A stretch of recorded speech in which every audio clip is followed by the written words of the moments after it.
За өнөөдөр бид Бурхан багшийн гэгэрсэн Өрөвэлгаас Бодгаяагаас 20 км-ийн зайд оршиж байгаа Дөнгөшвара хэмээх агуу дээр ирээд байна. Энэ агуу бол Бурхан багш гэрээсээ үнний эрэлд гарч өөрөөр хэлбэл одоо өөрөө ч гэсэн өөрийнх нь хайртай хүмүүс ч гэсэн бүгдээр өвдөх юм байна, өтөлт юм байна, үхт юм байна. Ингээд зовлонгийн дөрвөн залаагаар бүгд одоо явж байгаа учраас одоо зовлон байгаа юм чинь зовлон устгах арга бас байх ёстой. Зовлонгүй болох шат бас байх ёстой. Тэрийг ирж хаяа гэж одоо гэрээсээ гарсан.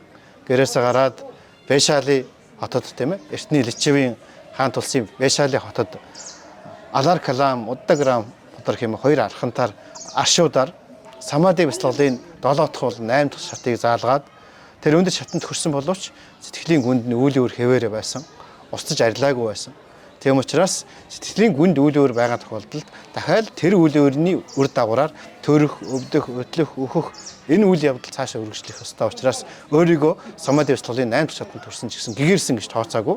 Тэгэхээр тэр сэтгэлийн гүнд байгаа үйл өөрийг устгах аргыг одоо тэр багш нараас асуусан 8 дахь шатанд хүрээд тийм ээ асуухад тэр багш нар бол бид бол энэ одоо хүн төрөлхтний Самади бяцлаглалын хамгийн оргил шатанд хүрэх энэ аргыг мэдсэн энийг чамд заалаа.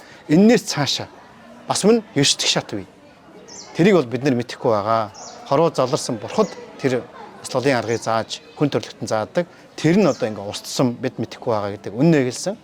За тэгээд тэндээс өөрөөр хэлбэл Хинду шашны Самади бяцлаглалын оргил шатанд хүрээд одоо гэгэрэл хүрч чадсан учраас тэндээс одоо Вэшалигаас нааша Ражгир хотод ирээд Бимбисар хаантай уулзаад тэгээд Бимбисар хаантай уулзсанаас наашаага гэгэрлийн хүрх арга хааж яваад энэ Дөнгөшвара гэдэг энэ агууны энд бол Жэн шашны олон лам хувргууд энд одоо биеийн хатуужил үйлдэл хийж байсан.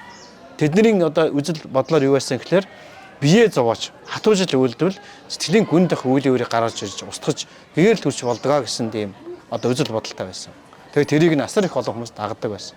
Тэгээ одоо Самади Хинду шашны Самади бяцлаглалын өндөр шатанд төрсэн ч гэсэн гэгэрэл төрч чадаагүй учраас магадгүй энэ өөрийгөө зовоож хатуужил үйлснээр сэтгэлийн гүнд байгаа үйл өөрийг устгах магадгүй гэж бодоод энэ агууд Дөнгөшвара хэмээх энэ хойно харагдаж байгаа энэ агууд бол одоо ханхүү 6 жил хатуужил үлдэж сүүлдээ бүр хоол идэхгүй байж тэгээд тэрнээсээ болж би энэ одоо сулдж оройтож ядраад сүүлдээ бол энэ байдлаар үргэлжлэх юм бол энэ одоо материаллык бий бол хоол унд хэрэгтэй. Хоол ундыг өгөхгүй болохоор энэ бий бол өгөх нь тодорхой.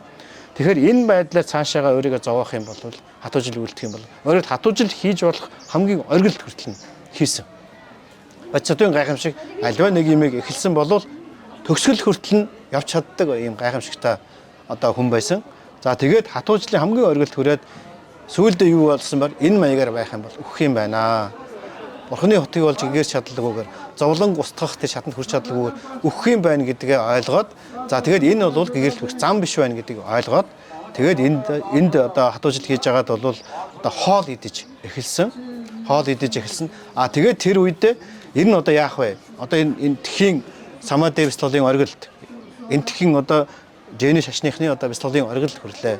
Гэгэрч чадсангүй. Цаашаа яах вэ гэд ингээд байж явах үедээ 5 настай жоохон байх үедээ анафан бяцлалт хийж асар их гэгэрлийн шатанд одоо амар амгалан голж ирснийгаа мэдээд тэр 5 настай байхдаа хийжсэн тэр бяцлаглаа туршиж үсгээр шийтсэн.